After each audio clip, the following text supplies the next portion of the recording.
Recorded Books presents an unabridged recording of The Far Side of the World by Patrick O'Brien, narrated by Patrick Tull. This book is copyrighted 1984 by Patrick O'Brien. This recording is copyrighted 1992 by Recorded Books. And now, The Far Side of the World. Chapter 1. "Pass the word for Captain Aubrey.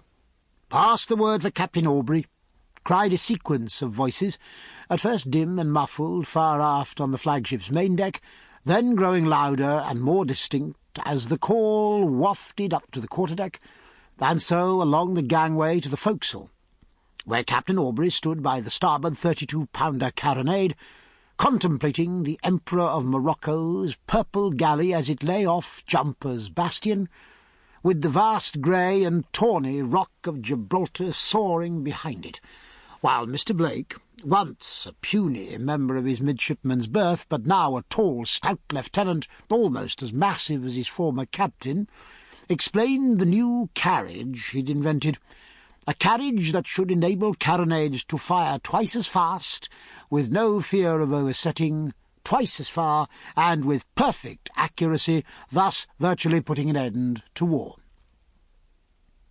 Only a flag officer could pass the word for a post-captain, and Jack Aubrey had been dreading the summons ever since the Caledonia came in a little after dawn.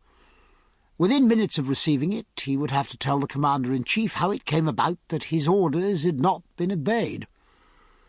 Seeing that Aubrey's small, elderly but sweet-sailing frigate Surprise was to return from Malta to England, there to be laid up or sold out of the service or even sent to the breakers' yard, Admiral Sir Francis Ives, the Commander-in-Chief Mediterranean, had directed him to go by way of Zambra on the Barbary coast, there to reason with the Dey of Mascara, the ruler of those parts, who showed a tendency to side with the French, and who had uttered threats of hostile action if he were not given an enormous sum of money.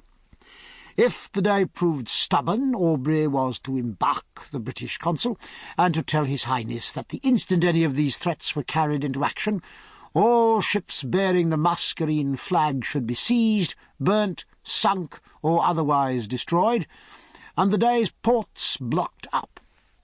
Aubrey was to sail in company with the Pollux, an even older 60-gun ship that was carrying Rear Admiral Hart back to England as a passenger. But the mission to the Dey was his alone, and having accomplished it, he was to report to the Commander-in-Chief at Gibraltar. It seemed to him a fairly straightforward assignment, particularly as he had an unusually well-qualified political adviser in his surgeon Dr. Maturin, and off the mouth of Zambra Bay he left the Pollux with an easy mind, or at least with a mind as easy as was right in one who'd spent most of his life on the sea, that dangerous, utterly unreliable element with nothing but a plank between him and eternity. But they had been betrayed. At some point the Commander-in-Chief's plan had become known to the enemy, and a French ship of the line, together with 2 frigates, appeared from the windward, in evident collusion with the Mascarenes. The Dey's forts had fired on the Surprise, and in the subsequent activity Aubrey had neither had an interview with the ruler nor embarked Mr. Consul Elliot. The Pollux, closely engaged by the French 80-gun ship, had blown up with the loss of all hands, and although by her brilliant sailing qualities the Surprise had run clear, Jack Aubrey had in fact accomplished nothing of what he'd been sent to do.